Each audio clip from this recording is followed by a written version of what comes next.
মাঝরাতে হঠাৎ বেজে উঠল এসপি ভাস্কর মুখোপাধ্যায়ের ফোন ও পাশ থেকে ওসি কালনার গলা। স্যার, একটা খারাপ খবর আছে। এসপি সাহেব জিজ্ঞাসা করলেন, কি ব্যাপার? উত্তরে শোনা গেল, স্যার, ভিকটিম এবার একজন নাবালিকা, 13-14 বছর বয়স হবে। ওই একই প্যাটার্ন স্যার, মাথা চোখ মুখ থ্যাকলানো, চেন দিয়ে ওভার পাওয়ার করে মার্ডার। আর আর আর স্যার, প্রাইভেট পার্টে এবার ঢুকিয়ে দেওয়া হয়েছে একটি বেলুন চাকি। ফোনটা রেখে দিলেন এসপি সাহেব।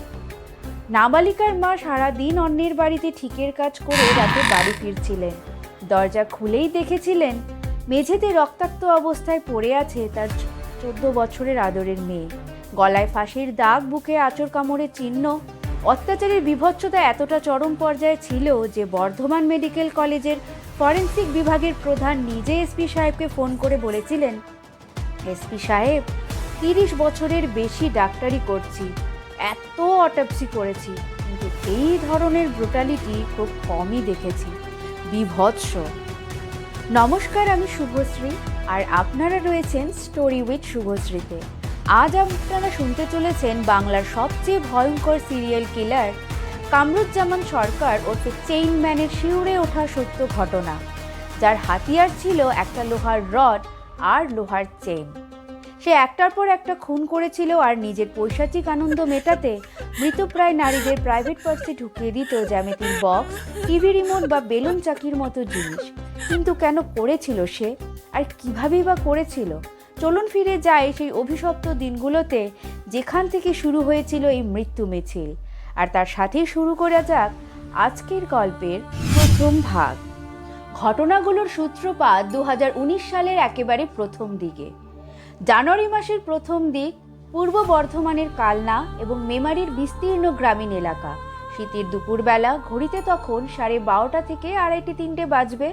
গ্রামের পুরুষরা সবাই তখন কাজে বেরিয়ে গেছে, বাচ্চারা স্কুলে, বাড়িতে শুধু রয়েছেন মহিলারা। ঠিক সেই সময়টাতেই শুরু হলো এক অদ্ভুত উপদ্রব। একের পর এক চুরির ঘটনা ঘটতে লাগলো, তবে খুব বড় কোনো ডাকাতি নয়, একেবারে ছিচকে চুরি। টার্গেট মূলত মধ্যবিত্ত বা নিম্ন মধ্যবিত্ত পরিবার। চুরি যাচ্ছিল সামান্য কিছু টাকা, কানের দুল, ঠাকুর ঘরের ছোট মূর্তি বা পুরনো ঘড়ি। পুলিশ প্রথমে ব্যাপারটাকে রুটিন মাফিক চুরি ভেবে তদন্ত শুরু করেছিল, কিন্তু খুব তাড়াতাড়ি পুলিশের কপালে ভাঁজ পড়ল, কারণ এই চুরিগুলোর মধ্যে একটা অদ্ভুত প্যাটার্ন বা মিল খুঁজে পাওয়া গেল। জানুয়ারি মাসের দ্বিতীয় সপ্তাহে পরপর দুটো চুরির ঘটনা ঘটে মেমারি আর কালনায়।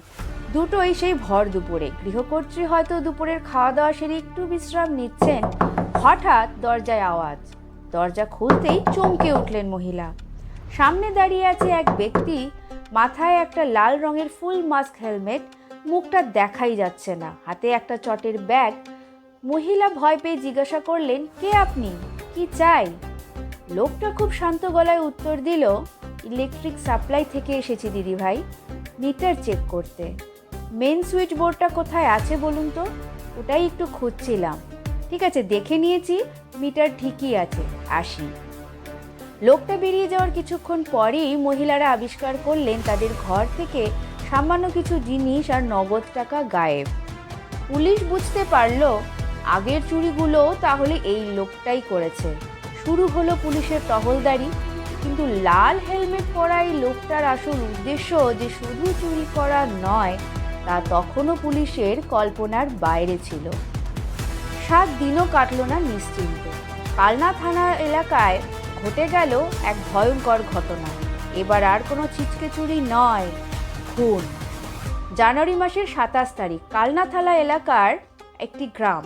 এক মধ্য 40-এর মহিলার স্বামী কাজে বেরিয়েছিলেন। 2 ছেলে ছিল স্কুলে। দুপুর 3টে নাগাদ ছেলেরা স্কুল থেকে ফিরে দেখে তাদের মা রক্তাক্ত অবস্থায় বাড়ির মেঝেতে পড়ে আছে। মুখে, ঘাড়ে, মাথায় একাধিক গভীর ক্ষত। ভারী কিছু দিয়ে বারবার আঘাত করা হয়েছে তাকে। আর সবচেয়ে অদ্ভুত ব্যাপার, তার গলায় কোনো কিছু দিয়ে ফাঁস লাগানোর গভীর দাগ। ঘরের আলমারি লণ্ডভণ্ড, কিন্তু খোয়া গেছে মাত্র নগদ 5,000 টাকা আর সামান্য কিছু গয়না। পুলিশ তদন্তে নেমে দেখলো এই খুনের সাথে আগের চুরিগুলোর অদ্ভুত মিল রয়েছে। কি সেই মিল? সময় সেই দুপুরবেলা, টার্গেট সেই একলা মহিলা। কিন্তু চুরি করতে এসে এমন নৃশংস খুন কেন? এই প্রশ্নের উত্তর মিলল ঠিক 4 দিন পর, 1 ফেব্রুয়ারি। এবার আবার কালনা অঞ্চলে এক 60-65 বছরের বৃদ্ধা দুপুরে খাওয়া দাওয়া সেরে একটু ঘুমোচ্ছিলেন। হঠাৎ বাড়ির বাইরের ঘর থেকে কিছু আওয়াজ পেয়ে তিনি উঠে আসেন। উঁকি মেরেই তার রক্ত জল হয়ে গেল। তিনি দেখলেন আলমারি খোলা, আর ঘরের ভেতর দাঁড়িয়ে আছে সেই লাল হেলমেট পরা লোকটা, আর হাতে হাতে সেই চটের ব্যাগ। বৃদ্ধা চিৎকার করে উঠলেন, চোর চোর! চিৎকার শুনেই লোকটা দৌড়ে এসে ঝাঁপিয়ে পড়ল বৃদ্ধার উপর, তার মুখ চেপে ধরে মেঝেতে ফেলে দিল। এরপর সে তার চটের ব্যাগ থেকে বের করে আনলো তার মারণাস্ত্র, একটা লোহার চেইন। লোকটা সেই চেইনটা বৃদ্ধার গলায় পেঁচিয়ে ধরে প্রাণপণে টানতে শুরু করলো। চোখের সামনে মৃত্যু দেখতে পাচ্ছিলেন বৃদ্ধা, কিন্তু তিনি হাল ছাড়লেন না। কাছেই রাখা ছিল কেরোসিন তেলের একটা কাচের বোতল। প্রাণ বাঁচাতে মরিয়া সেই বৃদ্ধা বোতলটি তুলে সজোরে আঘাত করলেন লোকটার হাতে। আচমকা এই আঘাতে লোকটার হাতের গ্রিপ আলগা হয়ে যায়, আর সেই সুযোগে বৃদ্ধা তাকে ধাক্কা মেরে দৌড়ে ঘর থেকে বেরিয়ে আসেন। পাড়াপড়শিরা ছুটে আসার আগেই সেই মুখ ঢাকা লাল হেলমেট পরা লোকটা বাইক নিয়ে হাওয়া। এই ঘটনার পর পুলিশের কাছে ব্যাপারটা জলের মতো পরিষ্কার হয়ে গেল। এটা কোনো সাধারণ চোর নয়। খুনের প্যাটার্ন, লাল হেলমেট, ভর দুপুরবেলা, সব এক সুতোয় গাঁথা। কিন্তু পুলিশের কাছে শুধু এই প্যাটার্ন ছাড়া আর কোনো ক্লুই ছিল না। কি করবে পুলিশ এবার? আর সেই লাল হেলমেট পরা লোকটার নেক্সট টার্গেট কি ছিল, জানবো আজকের গল্পের 3য় ভাগে। পুরো পূর্ব বর্ধমান জেলা তখন আতঙ্কে কাঁপছে। 15ই ফেব্রুয়ারি এই লাল হেলমেট পরা লোকটি তার টার্গেট বদলে ফেললো। এবার সে হানা দিল পাশের জেলা হুগলিতে। বলাগড় থানার দাসপুরে ঠিক একই কায়দায় দুপুর 1:30টা নাগাদ খুন হয়ে গেলেন আর একজন মহিলা। সেই একই চেনের ফাঁস, মাথায় ভারী বস্তুর আঘাত। এসপি ভাস্কর মুখোপাধ্যায় বুঝলেন যে তারা এমন একজনের মুখোমুখি হয়েছেন যে ঠান্ডা মাথায় দিনের পর দিন খুন করে চলেছে। এরপর 1.5 মাস সব শান্ত। পুলিশ ভাবলো আর হয়তো কোনো বিপদ হবে না, কিন্তু সিরিয়াল কিলারদের সাইকোলজি যারা জানেন তারা বোঝেন এই সময়টাকে বলা হয় কুলিং অফ পিরিয়ড। অর্থাৎ শিকার ধরার আগে বাঘ যেমন কয়েক পা পিছিয়ে যায়, এটাও ছিল ঠিক তেমনই। এপ্রিল মাসের শুরুতেই সেই লাল হেলমেটের আতঙ্ক ফিরে এলো আরও ভয়ঙ্কর রূপে। 1 এপ্রিল কালনার ধর্মডাঙ্গায় এক 19 বছরের যুবতীকে চেইন দিয়ে শ্বাসরোধ করে খুনের চেষ্টা, আর তার ঠিক পরের দিন 2রা এপ্রিল মেমারি থানার সেগুন বাজার এলাকায় ভর দুপুরে এক মধ্যবয়সী মহিলাকে নৃশংসভাবে খুন। কিন্তু এই 2রা এপ্রিলের খুনটা পুলিশের রাতের ঘুম উড়িয়ে দিল, কারণ এবার শুধু খুন নয়, খুনের সাথে যোগ হলো পাশবিক যৌন নির্যাতন। এরপর জুন মাসে ঘটে যায় এক নাবালিকার সাথে ঘটে যাওয়া সেই পাশবিক অত্যাচার, যার কথা আমি গল্পের শুরুতেই বলেছি। পুলিশ নিশ্চিত হলো তারা কোনো সাধারণ অপরাধী নয়, বরং এক বিকৃত মনস্ক সিরিয়াল কিলার এবং রেপিস্টের খোঁজ করছে। খবর পৌঁছলো রাজ্যের পুলিশের সদর দপ্তর ভবানী ভবনে। পুলিশের সর্বোচ্চ স্তর থেকে চাপ আসতে শুরু করলো। সাধারণ মানুষের ক্ষোভ ফেটে পড়ল রাস্তায়। গ্রামের মানুষ দিনে ভর দুপুরেও বাড়ির দরজা বন্ধ করে রাখতে বাধ্য হলো। কিন্তু এই সিরিয়াল কিলারকে কি পুলিশ ধরতে পারবে? কিভাবে এই চেইনম্যানের আসল পরিচয় সামনে আসবে? জানতে চলুন শুরু করি আজকের গল্পের 3য় ভাগ। এপ্রিলের 11 তারিখ হুগলির পান্ডুয়ায় এবং তার ঠিক 5 দিন পর 16ই এপ্রিল বর্ধমানের মেমারিতে ওই একই কায়দায় চেইনম্যান হামলা চালায়। কিন্তু ভাগ্যের জোরে অল্পের জন্য প্রাণে বাঁচেন 2 মহিলা। কিন্তু পান্ডুয়ার ঘটনা পুলিশের কাছে কিছুটা হলেও আশার আলো নিয়ে আসে, কারণ পান্ডুয়ায় যে ঘটনাটি ঘটেছিল সেখান থেকে মাত্র 400 মিটার দূরে একটি বাড়িতে লাগানো ছিল সিসিটিভি ক্যামেরা, আর সেখানেই মিলল সেই বহুকাঙ্ক্ষিত লিড। পুলিশ সিসিটিভি ফুটেজ ঘেঁটে দেখলো ফুল মাস্ক, লাল হেলমেট পরা একজন লোক ঝড়ের গতিতে বেরিয়ে যাচ্ছে। বাইকটা একটা লাল রঙের হিরো হন্ডা। লোকটার পরনে সাদা সবুজ ফুল হাতা জামা আর কালো ট্রাউজার। পায়ে ভারী বুট জুতো, আর বাইকের পেছন দিকে একটা ক্ল্যাম্প লাগানো, যেখান থেকে ঝুলছে সেই কুখ্যাত চটের ব্যাগ। ততদিনে মিডিয়া এই সিরিয়াল কিলারের একটা নাম দিয়ে দিয়েছে, চেইন ম্যান। শুরু হলো লাল হিরো হন্ডার খোঁজ। পুলিশ গ্রামগঞ্জের সিভিক ভলেন্টিয়ার এবং আরজি পার্টিকে কাজে লাগালো। রাস্তায় রাস্তায় শুরু হলো নাকা চেকিং।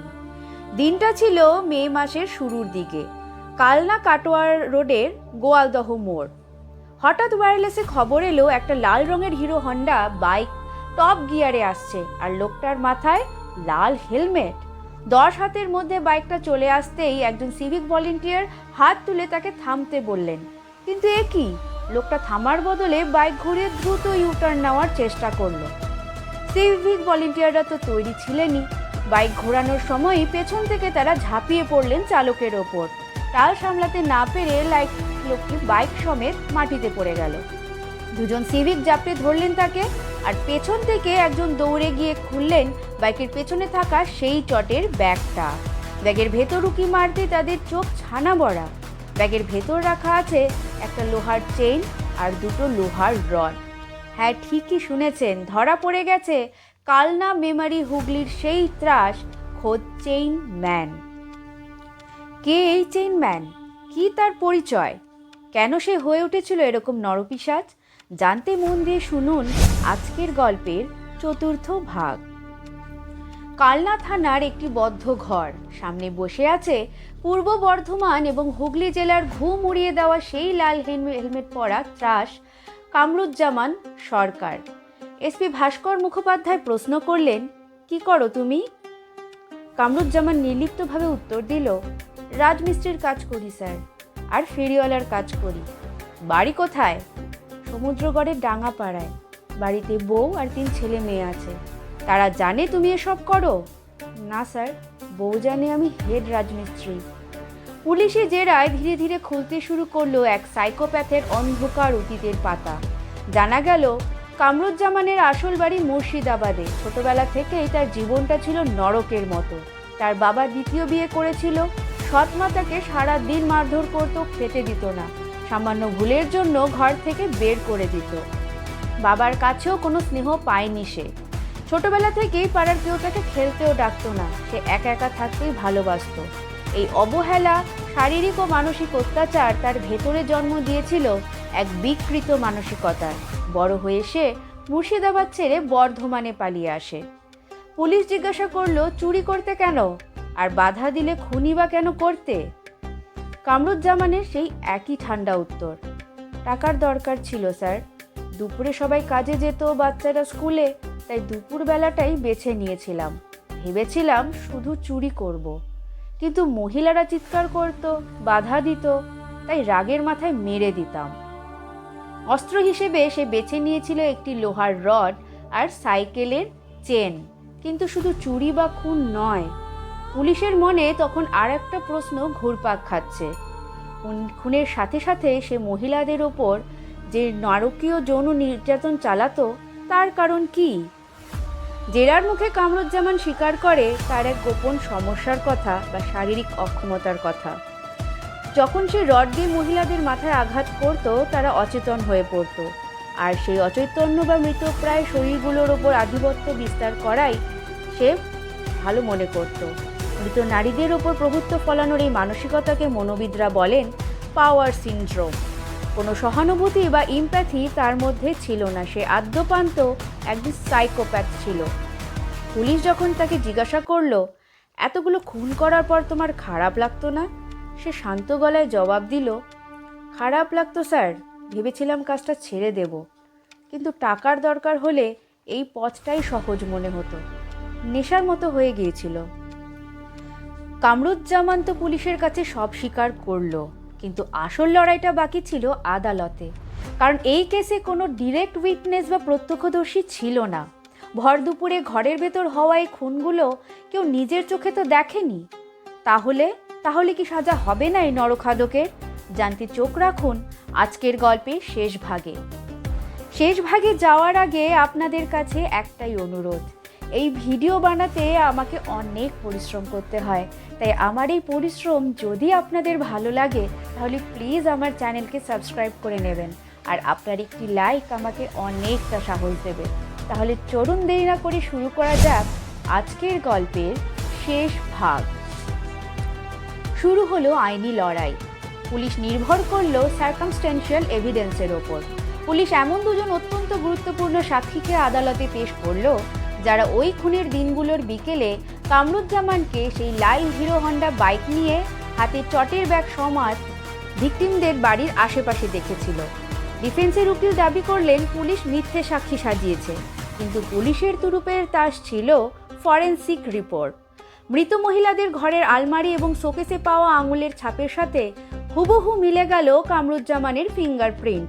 এখানেই শেষ নয়, তার ব্যাগ থেকে উদ্ধার হওয়া লোহার রডে লেগে থাকা রক্তের সাথে নিখুঁতভাবে ম্যাচ করে গেল নিহত মহিলাদের রক্তের স্যাম্পল। সমস্ত প্রমাণ খতিয়ে দেখার পর নিম্ন আদালতের বিচারক কামরুজ্জামানকে বিরল থেকে বিরলতম অপরাধী হিসেবে চিহ্নিত করেন। তিনি তার রায়ে স্পষ্ট জানান যে নিজের বাড়ির মতো সুরক্ষিত জায়গায় মেয়েদের ওপর এমন পৈশাচিক অত্যাচার করতে পারে তার এই পৃথিবীতে বেঁচে থাকার কোনো অধিকার নেই। বিচারক সাজা জানালেন মৃত্যুদণ্ড। পরবর্তীতে হাইকোর্টে আপিল করা হলে উচ্চ আদালত এই অপরাধের নৃশংসতা স্বীকার করে নিলেও আইনি যুক্তিতে একে বিরলতম মানতে রাজি হয়নি। ফলে কামরুজ্জামানের মৃত্যুদণ্ড রদ করে তাকে যাবজ্জীবন কারাদণ্ডের সাজা শোনানো হয়। শৈশবের একটা বড় ট্রমা কীভাবে একজন সাধারণ মানুষকে একটা ভয়ঙ্কর দানবে পরিণত করতে পারে, কামরুজ্জামান তার সবচেয়ে বড় উদাহরণ। তবে কোনো যুক্তি তার এই পৈশাচিক অপরাধের ঢাল হতে পারে না। আপনাদের কি মনে হয় কামরুজ্জামানের কি মৃত্যুদণ্ডই প্রাপ্য ছিল, নাকি হাইকোর্টের আমৃত্যু কারাবাসের সিদ্ধান্তই সঠিক? আমাকে কমেন্ট বক্সে অবশ্যই জানান। আজকের এই পুরো ইনভেস্টিগেটিভ স্টোরিটি কেমন লাগলো জানাতে ভুলবেন না। ভিডিওটি ভালো লাগলে লাইক করুন এবং সাবস্ক্রাইব করুন স্টোরি উইথ শুভশ্রী।